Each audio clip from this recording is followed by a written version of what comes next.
오늘 우리는 시편 44편 9절부터 26절까지 읽었는데요.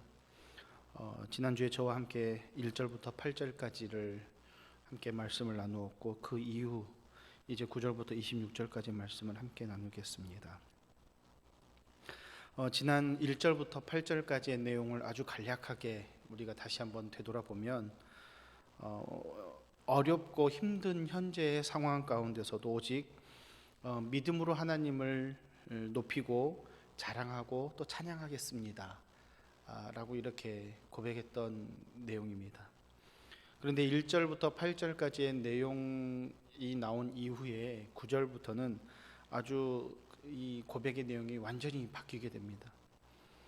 9절부터는 이제 어떤 상황에 이들에게 나타나게 되냐면, 전쟁에서 패한 민족적인 아픔 그리고 어려움, 그러니까 이 고통으로 인하여서 이 이스라엘 백성들이 겪고 있는 그 어려움들을 한마디로 말하면 처절하게 하나님 앞에 고백하고 있는 것입니다. 그럼에도 불구하고 이 시편 44편을 쓴 이 시인은 하나님을 여전히 믿음으로 고백을 하고 있고, 하나님의 약속의 말씀을 기억하고 하나님 앞에 다시금 하나님의 은혜를 간절히 구하고 있는 내용이 오늘의 말씀입니다. 오늘 9절부터 26절까지 보면서 우리가 이 시편 기자의 고백을 보면서 오늘 우리의 삶 속에서 우리는 어떻게 하나님 앞에 우리의 삶을 고백하고 나가야 되는지를 한번 돌아보고 싶습니다. 먼저 9절에서 보게 되면 이 시인은 이렇게 나옵니다. 그러나 이제는 이라고 하는 이 단어로 시작하고 있습니다.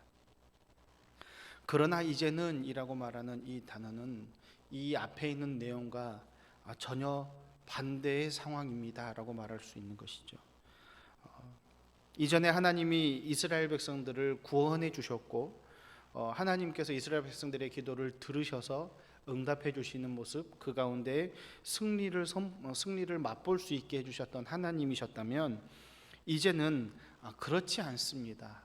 지금 현재의 우리의 상황은 구원과 또 승리와는 좀 거리가 먼 그런 현재의 상황입니다 라는 것을 나타내기 위해서 그러나 이제는 이라고 이렇게 표현하면서 나아갑니다.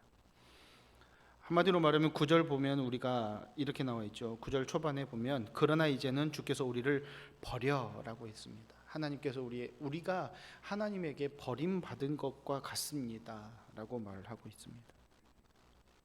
여기서 버리다라고 하는 이 단어는요, 원어를 보게 되면 자나흐타라고 하는 단어인데, 거절받다, 그 다음에 거절하다, 쫓아내다 라고 하는 것입니다. 즉 하나님으로부터 이스라엘 백성들이 거절당했다라는 것입니다.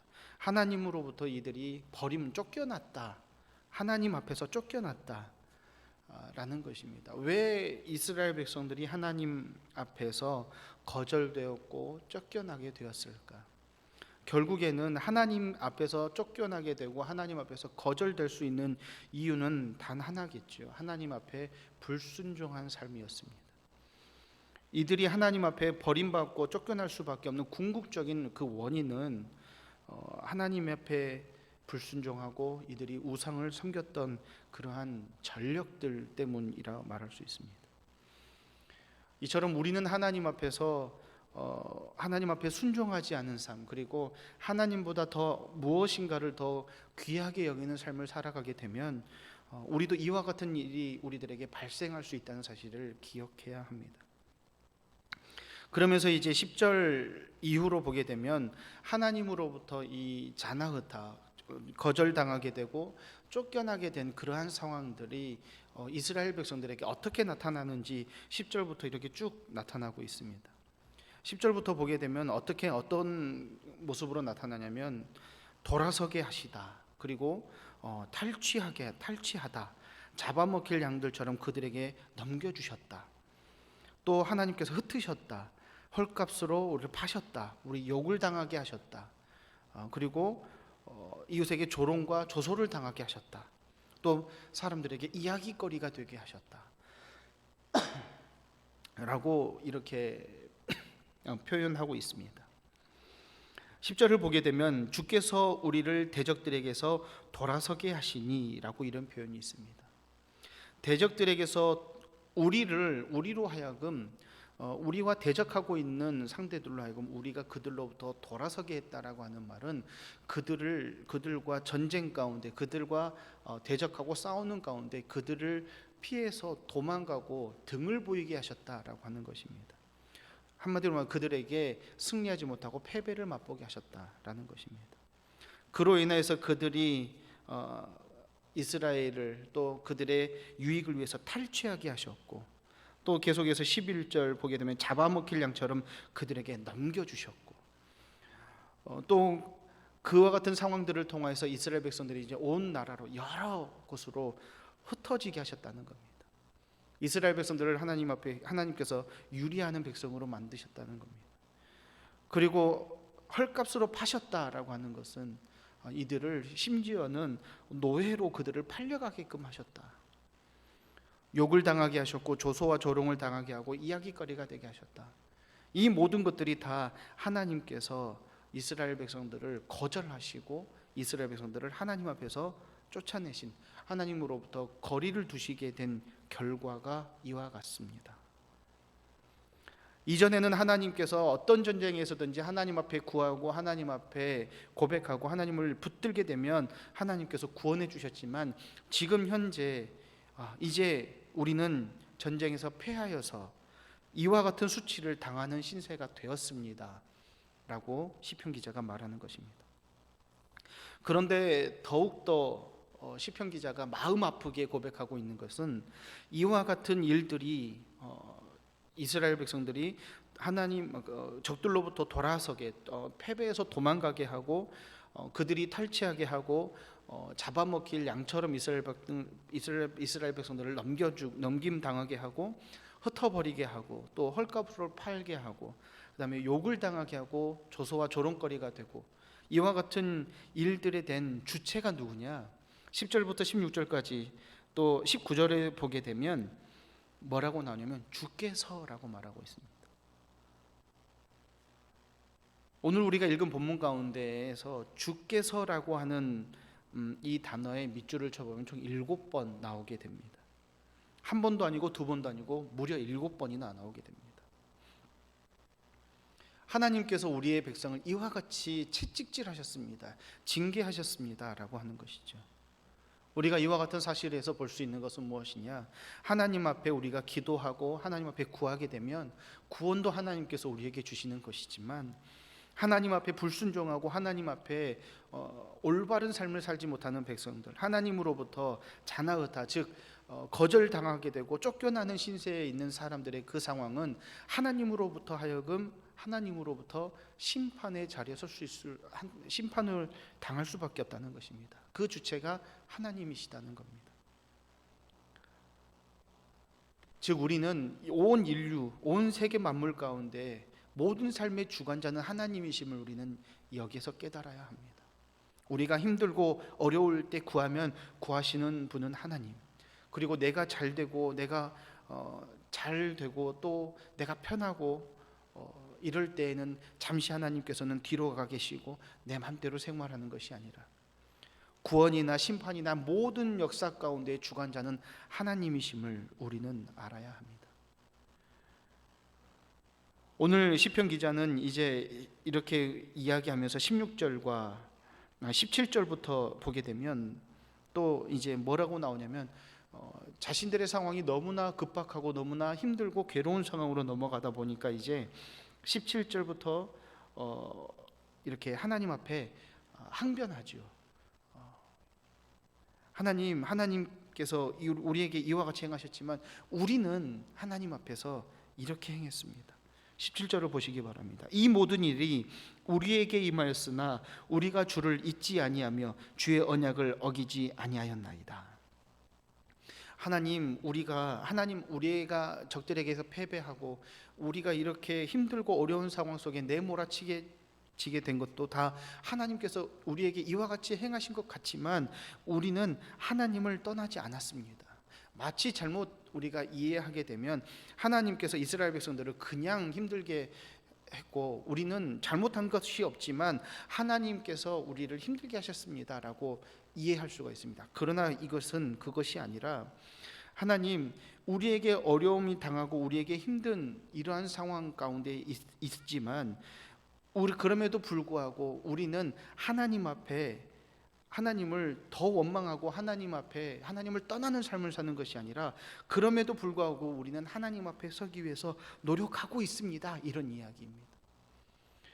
우리가 세상을 살아가다 보게 되면은 불가항력이라고 하는 단어들을 우리가 가끔씩 접하게 됩니다. 나의 힘으로 어떻게 대처할 수 없는 어려움들이나 괴로움들이나 때로는 슬픔들이 우리들에게 다가올 때 우리는 그런 상황들에 대해서 모면하고 또 그 상황들을 누군가에게 책임을 전가시키고 싶어하는 일들이 간혹 발생하기도 합니다. 더 나아가서 때로는 하나님 왜 나에게, 왜 우리에게 이런 일이 발생합니까?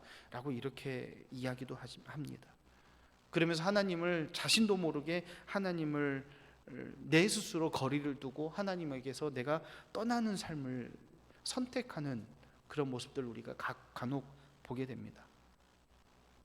그런데 이 시편 기자는 지금 현재 이스라엘 이 백성이 전쟁에서 패배하였고 어려운 상황 속에 있지만 하나님을 우리가 원망하고 하나님 앞에 하나님을 우리가 떠나는 삶이 아니라 하나님께서 우리와 함께 하신다는 그 언약의 말씀을 우리가 믿고 하나님을 더 바라봅니다. 하나님 바라보고 있습니다. 하나님. 마치 우리에게 다가오는 이 어려움들이 마치 하나님으로부터 이런 어려움 속에 있는 것 같습니다. 그와 같이 말하고 있는 것입니다. 시편 기자는 자신의 이 상황들을 더욱더 하나님 앞에 말씀하고 하나님 앞에 더욱더 강하게 이렇게 고백하기 위해서 20절과 21절의 말씀을 이렇게 표현하고 있습니다.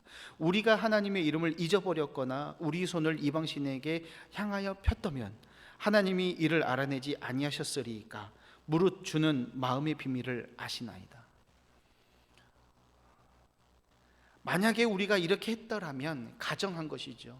하나님, 우리가 하나님을 잊어버렸거나 우리의 손을 이방신들을 향해서 하나님을 떠나고 우리가 이방신을 우상을 섬겼더라면 하나님께서 이걸 알지 않았겠습니까? 이와 같이 고백하는 겁니다. 하나님, 그와 같이 우리는 하나님을 떠나지 않기 위해서 노력하고 있습니다 라고 말하고 있는 것입니다. 그러면서 이제 이 시편 기자가 뭐라고 하나님 앞에 고백을 하냐면 23절부터 한번 보시기를 바랍니다. 세 가지를 하나님 앞에 고백하면서 구합니다. 하나님, 주여 깨십시오. 주여 일어나십시오. 주여 우리를 도와주십시오. 이 세 가지를 말합니다. 시편 기자가 말하고 싶은 것은 무엇이냐? 하나님께서 왜 우리를 버리셨습니까? 이 이야기가 아니라 하나님, 우리를 도와주십시오. 하나님의 인자하심으로 우리를 붙들어 주십시오. 예전에 하나님께서 우리를 붙들어 주시고 언약의 말씀으로 우리를 하나님께서 보듬어 주시고 품어 주시고 승리의 자리로 우리를 이끌어 주시겠다는 그 언약의 말씀을 믿습니다. 하나님, 이제 하나님께서 깨어나시고 하나님께서 일어나시고 하나님께서 도와주십시오 라고 하는 그런 이야기입니다. 하나님을 원망하는 내용이 아니라 그와 같이 이와 같은 상황처럼 우리가 너무나 힘들고 괴로우니 하나님께서 우리를 도와주십시오. 여기에서 23절부터 보게 되면 주여 깨소서라고 말하는 이 깨소서는 이 원어는 우르라고 하는 단어입니다. 이것은 무엇이냐? 일어나서 활동하십시오. 침묵하지 마시고 자신들을 위해서, 우리를 위해서, 하나님의 백성인 우리를 위해서 하나님께서 우리를 자나으타 거절하지 마시고 우리를 품어주시고 우리를 위해서 하나님께서 일어나 주십시오. 깨십시오. 우리에게 반응해 주십시오 라고 하는 그러한 강력한 하나님 앞에 간구하는 내용입니다. 그리고 그 다음에 나오는 23절을 보게 되면 주여 깨소서 어찌하여 주무시나이까 일어나시고 우리를 영원히 버리지 마소서. 일어나시고 일어나 주십시오 라고 하는 것은 하나님께서 만약에 이 자리에 계시다면 박차고 일어나셔서 지금 즉시 우리에게 일어나셔서 하나님의 활동하심으로 우리에게 나타내 주십시오. 그만큼 우리가 너무나 힘들고 괴롭습니다 라고 하는 내용입니다. 그리고 우리를 도와주십시오라고 하는 고백을 하지요. 그러면서 이제 26절을 보게 되면 일어나 우리를 도우소서 주의 인자하심으로 말미암아 우리를 구원해 주십시오라고 말하고 있습니다. 구원해 주십시오. 이 시편 기자가 말하고 싶었던 것이 무엇일까요? 하나님 구원해 주세요. 너무나 힘들고 괴롭습니다. 우리의 힘으로, 나의 힘으로 할 수 있는 것은 없습니다. 우리는 하나님의 백성이잖아요.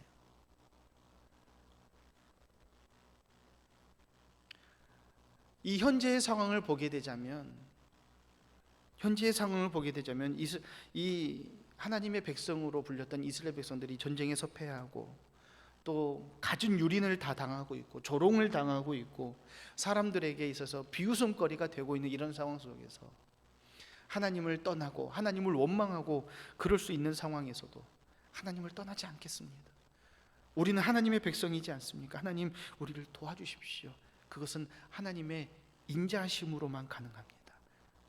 하나님과 우리의 거래 관계가 아니라 오직 하나님의 값없는 사랑으로 우리들에게 베풀어 주셔야만 가능합니다. 이 시편 기자는 오늘 44편을 우리가 잘 읽고 묵상해야 될 것은 무엇이냐? 우리의 믿음이 이와 같아야 되지 않을까 생각됩니다. 우리가 잘 되고 우리가 평안할 때는 그냥 마냥 내가 잘 돼서 내가 잘해서 라고 하는 것, 그리고 어느 정도 어려움이 있을 때 우리가 기도하고 하나님께서 응답해 주시면 하나님의 은혜입니다 라고 우리가 기도합니다. 그러나 내가 감당하기 어려운 일들이 우리에게 다가왔을 때 하루, 이틀, 3일, 4일은 하나님에게 기도하지만 너무나 힘든 고통이 우리에게 한 달, 두 달, 1년, 2년, 3년, 4년, 10년, 20년 우리에게 다가온다면 과연 우리는 하나님 앞에 이와 같은 믿음으로 고백할 수 있을까? 그런데 우리는 그럼에도 불구하고 하나님 앞에 믿음의 백성들은 이와 같이 고백해야 된다는 사실입니다. 하나님을 향한 믿음이 이와 같아야 합니다. 정말로 하나님 우리를 버린 것과 같은 그 상황처럼 느껴질지라도 하나님의 말씀을 붙들고 하나님 우리를 버리시지 않는다는 그 믿음의 언약의 말씀을 붙들고 우리는 기도해야 합니다. 현재 우리의 삶이 어떤 삶인지는 모르겠습니다. 각자의 삶 속에서 어떤 분은 평안의 삶을, 어떤 분은 조금의 어려움을, 또 어떤 분은 시험의 길에, 어떤 분들은 괴로움의 각양각색의 삶의 자리일 것입니다. 그러나 우리가 동일한 모습으로 하나님 앞에 나가야 될 것은 우리의 믿음이 하나님 앞에서 흔들리지 않고 온전한 모습으로 하나님 앞에 기도하고 구하고 또 간구하고 또 나아가서 우리의 믿음의 형제들, 믿음의 지체들을 위해서 우리가 중보해야 된다는 사실입니다. 오늘 우리는 이 시편 기자가 하나님에게 구했던 것처럼 이와 같이 기도하면 좋겠습니다. 하나님의 거룩한 백성들을 위해서 일어나 주십시오. 그리고 도와주십시오. 하나님께서 이 백성을 구원해 주십시오 라고 기도하는 오늘 아침이 되면 좋겠습니다. 그런 상황들에 우리가 하나님으로부터 이와 같이 거절되는 상황이 오기 전에 우리가 하나님 앞에 온전하게 설 수 있는 오늘 하루가 되기를 바랍니다. 그리고 하나님께서 우리를 붙드셔서 우리의 삶이 하나님 앞에 하나님 감사합니다, 오늘도 하나님의 은혜로 여기까지 왔습니다 고백할 수 있는 오늘 한 날이 되시기를 바랍니다. 기도하겠습니다.